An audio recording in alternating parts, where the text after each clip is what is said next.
اگر تم میرے بیٹے ہو اور مجھے اپنا پتا مانتے ہو تو بھولا سے دوستی ختم کرو۔ یہ لڑکا تمہارا بھوشیہ برباد کر دے گا۔ پتا جی کے کہنے پر میں نے بھولا سے دوستی توڑ دی۔ تب اس نے اسکول چھوڑ دیا اور ایک ورک شاپ میں کام کرنے لگا۔ راہل کے پتا ایک پراتھمک ودیالیہ کے شکشک تھے اور بھولا ککشا کا سب سے کمزور چھاتر تھا۔ جب بھولے نے اسکول چھوڑ دیا تو پتا جی نے سکھ کا سانس لیا۔ کئی سال بعد پتا جی کے دل میں درد رہنے لگا۔ ڈاکٹر نے بتایا کہ دل کا آپریشن کرنا پڑے گا، بائی پاس سرجری، لیکن میرے پاس پیسے نہیں تھے، کسی دوست نے مدد نہیں کی اور اس کٹھن سمے میں رشتہ داروں نے بھی منہ موڑ لیا۔ جب بھولا کو یہ بات پتہ چلی کہ ماسٹر جی اسپتال میں ہیں تو اس نے اپنی گاڑی بیچ دی اور پیسے لے کر میرے پاس آیا۔ بہت ہی ونرم سور میں اس نے کہا، ماسٹر جی کو پتہ نہیں لگنا چاہیے کہ آپریشن کے پیسے میں نے دیے ہیں، ورنہ شاید وہ آپریشن کروانے سے ہی منع کر دیں گے کیونکہ وہ مجھ سے نفرت کرتے ہیں۔ ایسا کہہ کر بھولا آنسو بہاتے ہوئے واپس چلا گیا۔ ماسٹر جی کا آپریشن سفلتا پوروک ہو گیا۔ اسپتال سے چھٹی لے کر جب ماسٹر جی ہوٹل کے پاس سے گزرے تو دیکھا کہ بھولا ہوٹل میں برتن دھونے میں ویست ہے۔ ماسٹر جی نے وینگ بھرے لہجے میں کہا، بیٹا خوب ترقی کر رہے ہو، گاڑی بیچ کر اب برتن دھو رہے ہو اور کل کو سڑکوں پر بھیک مانگو گے۔ بھولا نے ماسٹر جی کو کوئی اتر نہیں دیا۔ تھوڑی دور پر اسکول کے بڑے پیڑ کے نیچے ماسٹر جی اپنی لکڑی کی کرسی پر بیٹھے تھے۔ ان کے ہاتھ میں پرانی گھسی ہوئی اٹینڈنس رجسٹر تھی جس کے کنارے پیلے پڑ چکے تھے۔ ماتھے پر شکن، آنکھوں میں سختی اور آواز میں وہی پرانا حکم چلانے والا انداز جس سے سارا اسکول کانپ اٹھتا تھا۔ گاؤں کے بچے ان سے ڈرتے بھی تھے مگر ان کی عزت بھی کرتے تھے، لیکن ایک لڑکا جو ہمیشہ ہی ماسٹر جی کی آنکھوں میں کھٹکتا تھا وہ تھا بھولا۔ دبلا پتلا سانولا سا لڑکا، کپڑوں پر اکثر چکنائی کے دھبے ہوتے تھے، جوتے ٹوٹے ہوئے، بال بکھرے رہتے تھے، لیکن چہرے پر ایک عجیب سی مسکراہٹ ہر سمے رہتی تھی۔ وہی مسکراہٹ نہ جانے ماسٹر جی کو اتنی ناگوار کیوں گزرتی تھی۔ بھولا، تختی پر کیا لکھا ہے تم نے؟ ماسٹر جی نے لاٹھی سے اس کی تختی پر اشارہ کر کے کہا۔ بھولا نے معصومیت سے جواب دیا، ماسٹر جی میں نے پہاڑا لکھا ہے۔ ماسٹر جی کو غصہ آ گیا اور انہوں نے کہا، یہ پہاڑا ہے یا پھوڑا؟ تمہاری لکھاوٹ تو بیماری جیسی لگتی ہے، نکل جاؤ ککشا سے باہر۔ باقی بچے ہونٹ دبا کر ہنسنے لگے۔ بھولا نے آنکھوں کی نبھی چھپاتے ہوئے اپنی کتابیں سمیٹی اور ککشا سے باہر نکل گیا۔ اس سمے میں بھی وہاں موجود تھا۔ ماسٹر جی کا بیٹا راہل میرے لیے بھولا ایک دوست سے بڑھ کر تھا۔ ہم دونوں اسکول کے بعد ایک ہی راستے سے گھر جاتے تھے۔ راستے میں پیپل کے پیڑ کے نیچے بیٹھ کر کھیلتے، کبھی ندی کے کنارے بیٹھ کر کہانیاں سنتے۔ میں اکثر کہتا تھا، بھولا تو نالائق نہیں ہے، بس میرے پتا کو تمہاری سمجھ نہیں آتی۔ وہ ہنستا تھا، یار میں تو لکھنے میں زیادہ سوچنے میں سمے لگا دیتا ہوں، شاید اسی لیے پیچھے رہ جاتا ہوں۔ مجھے بھولا کی باتوں میں ایک نمی، ایک سچائی محسوس ہوتی تھی، لیکن ماسٹر جی کو اس دوستی سے نفرت تھی۔ اس دن شام کو جب میں نے کھانے کی میز پر کہا کہ میں بھولا کے ساتھ ہوم ورک کرنے جا رہا ہوں تو پتا جی کا چہرہ غصے سے لال ہو گیا تھا۔ اگر تم میرے بیٹے ہو تو بھولا سے دوستی ختم کر دو۔ میں نے حیران ہو کر پوچھا، پتا جی آپ ایسا کیوں کہہ رہے ہیں؟ کیونکہ وہ نالائق ہے، نکما ہے، اس کے ساتھ رہو گے تو تم بھی برباد ہو جاؤ گے، کبھی پاس نہیں ہو سکے گا، تمہیں سمجھ نہیں آتی، وہ تمہارا بیڑا غرق کر دے گا۔ اس کی آواز میں وہی یقین تھا جو شکشکوں کو اپنی رائے پر ہوتا ہے۔ میں خاموش رہا، لیکن دل کے اندر کچھ ٹوٹ گیا۔ اگلے دن اسکول میں بھولا نے مجھ سے کہا، یار تم چپ کیوں ہو؟ میں نے نظریں جھکائیں، کچھ نہیں، بس پتا جی ناراض ہیں، مجھ سے پتہ نہیں کیوں کہتے ہیں تم سے نہ ملا کروں، دوستی ختم کر دوں۔ بھولے کے چہرے سے مسکراہٹ جیسے کھو گئی۔ اچھا تو پھر ختم کر دو گے؟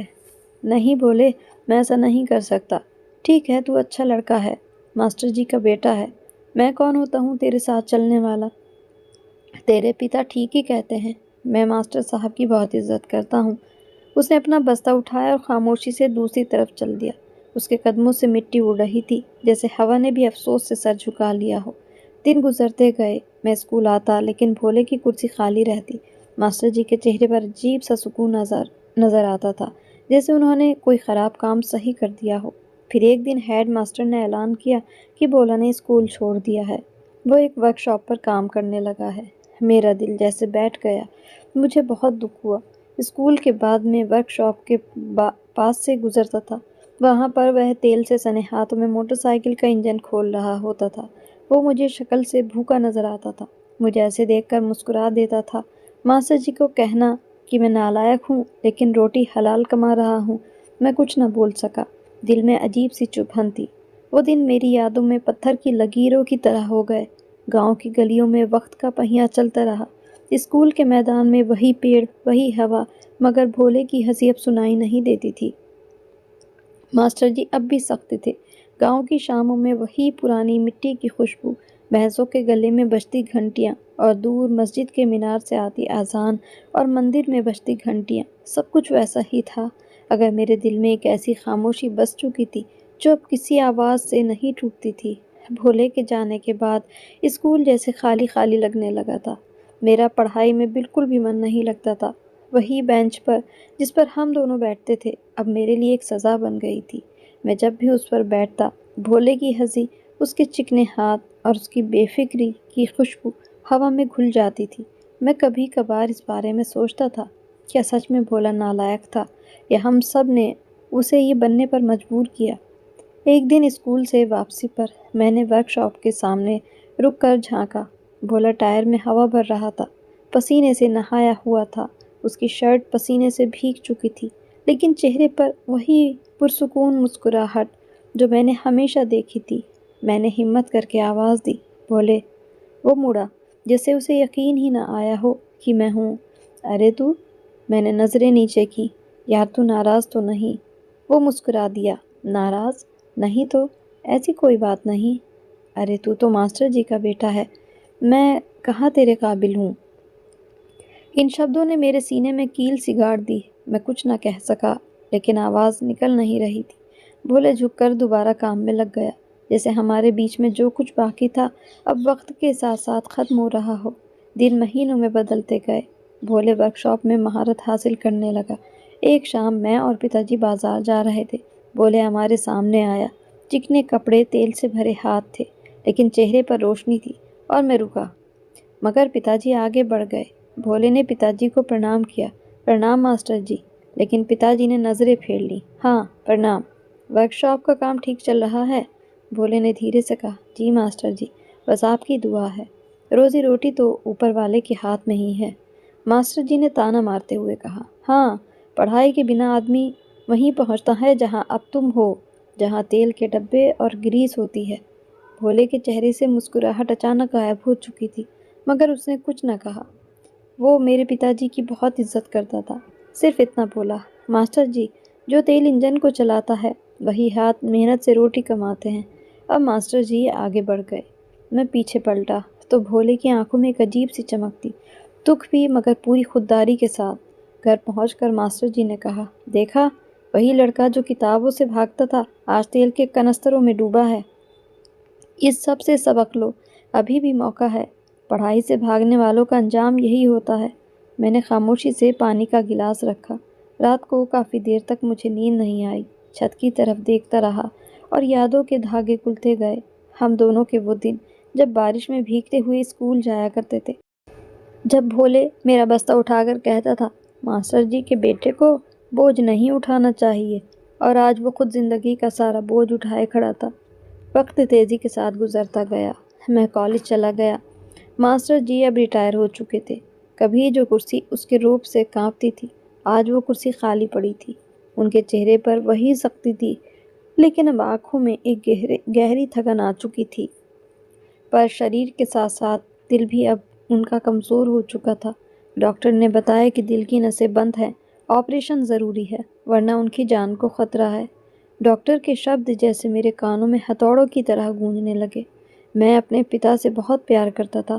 میں نے چپ چاپ اپنے پتا کی طرف دیکھا۔ وہ بڑی تسلی سے بولے، بیٹا، فکر نہ کرو، اوپر والا سب ٹھیک کر دے گا۔ مگر مجھے پتا تھا کہ اب بہت سارے پیسوں کی ضرورت ہوگی۔ میں نے بینک، رشتہ دار اور دوست سب کے دروازے کھٹکھٹائے۔ اپنے پتا کے لیے میں نے لوگوں کی منتیں کی، لیکن ہر جگہ سے مایوسی ہی ہاتھ لگی۔ میرے پاس کچھ 1000 روپے ہی تھے اور اسپتال والوں کو آپریشن کے لیے لاکھوں روپے چاہیے تھے۔ میں ہر شام اسپتال کے برآمدے میں بیٹھا سوچتا، کاش آج بھولا ہوتا، وہ ضرور کوئی نہ کوئی راستہ نکال لیتا۔ لیکن تبھی میرے دل میں خیال آتا، نہیں، بھولا تو کہاں ہوگا، وہ تو برسوں پہلے غائب ہو چکا ہے۔ ان دنوں میں خود سے ہی باتیں کرتا اور خود سے نفرت کرنے لگا تھا۔ میں ایک ایسا بیٹا ہوں جو اپنے پتا کے کام نہیں آ سکتا، جبکہ میرے پتا اتنی بڑی مشکل میں ہیں۔ ایک دوپہر جب میں اسپتال کی کینٹین میں چائے پی رہا تھا، ایک جانی پہچانی آواز کانوں سے ٹکرائی، بھائی چینی کم ڈالنا، یہ میٹھا میرا دشمن ہے۔ میں نے چونک کر دیکھا، دروازے پر ایک آدمی کھڑا تھا، دھول سے کپڑے بھرے تھے لیکن آنکھوں میں وہی پرانا نور۔ بھولے، میں ایک پل کے لیے آشچریہ چکت رہ گیا۔ وہ مسکراتا رہا، جیسے برسوں کی دوری کچھ لمحوں میں ہی مٹ گئی ہو۔ کیوں یار، پہچانا نہیں؟ میں اٹھ کر اس کے گلے لگ گیا۔ بھولے، تو کہاں تھا؟ وہ یہ بات سن کر مسکرایا۔ یار میں کہیں نہیں گیا تھا، بس زندگی کے گیئر بدلتا رہا، کبھی ورک شاپ، کبھی رکشہ، اب اوپر والے کے سہارے چل رہا ہوں۔ میں نے خود کو سنبھالتے ہوئے کہا، بھولے، پتا جی اسپتال میں ہیں، ان کو دل کی پریشانی ہے، آپریشن کے پیسے نہیں ہیں۔ اس کی مسکراہٹ دھیرے سے مدھم ہو گئی۔ اس نے خاموشی سے میری آنکھوں میں دیکھا۔ کتنے پیسے چاہیے؟ اس نے یہ بات اچانک کہی۔ میں نے ہچکچاتے ہوئے کہا، لگ بھگ 2 لاکھ روپے۔ اس نے گہری سانس لی، پھر بولا، میں کل آؤں گا، تو چنتا نہ کر۔ میں نے کہا، نہیں بھولے، یہ سمبھو نہیں، تو خود محنت مزدوری کرتا ہے، تیرے پاس پیسے کہاں سے آ سکتے ہیں؟ وہ مسکرایا، وہی پرانی معصوم مسکراہٹ، یار یہ پیسے نہیں، بس دعا ہے، تو فکر مت کر، ماسٹر جی کے لیے میرا فرض ہے اور میں اپنا فرض نبھاؤں گا۔ وہ میرے ادھیاپک ہیں، نالائق ششیہ کا فرض ہے ان پر۔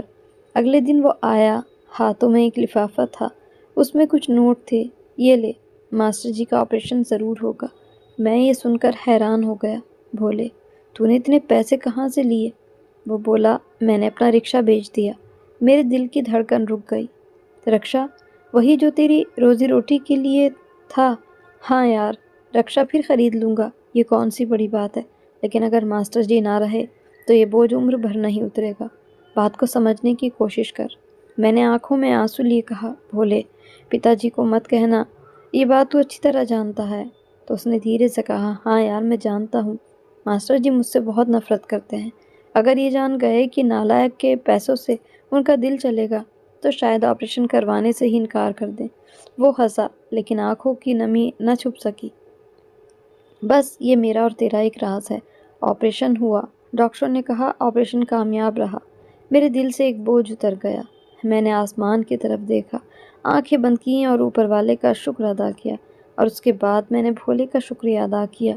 ماسٹر جی کو جب ہوش آیا، میں ان کے پاس ہی بیٹھا تھا۔ انہوں نے میرا ہاتھ پکڑا، بیٹا، تو نے میرا حق ادا کر دیا۔ میں نے دل ہی دل میں کہا، نہیں پتا جی، حق تو بھولے نے ادا کیا ہے، وہی جسے آپ نالائق سمجھتے رہے۔ مگر میں خاموش رہا، کیونکہ بھولے نے کہا تھا ماسٹر جی کو اس بارے میں پتہ نہیں چلنا چاہیے۔ کچھ دنوں کے بعد پتا جی اسپتال سے ڈسچارج ہوئے۔ آج کی کہانی کا یہ بھاگ ابھی یہیں تک۔ ابھی اس کہانی میں بہت کچھ باقی ہے۔ ماسٹر جی کے طعنے ابھی بھی جاری رہیں گے، کیونکہ وہ اس بات سے بالکل انجان ہے کہ ان کا آپریشن ان کے اسی نالائق ششیہ کے پیسوں سے ہوا ہے، اور جب انہیں اس بات کا پتہ چلے گا تو کیا ہوگا۔ اور ابھی تو ان کے نالائق ششیہ یعنی بھولا کا سمے بھی بدلنا باقی ہے۔ جب اس کا سمے بدلے گا تب کیا ہوگا، دیکھیے اس کہانی کے اگلے بھاگ میں۔ تب تک کے لیے good bye and thanks for watching. اگر آپ کو کہانی اچھی لگی ہو تو اس کہانی کو لائک اور شیئر کرنا نہ بھولیے گا، اور میرے چینل پر نئے ہیں تو اس کو سبسکرائب بھی ضرور کر لیجئے۔ تو ملتے ہیں اس کہانی کے اگلے بھاگ میں 14 نومبر 2025 کی صبح 10 بجے۔ تب تک کے لیے good bye and thanks for watching.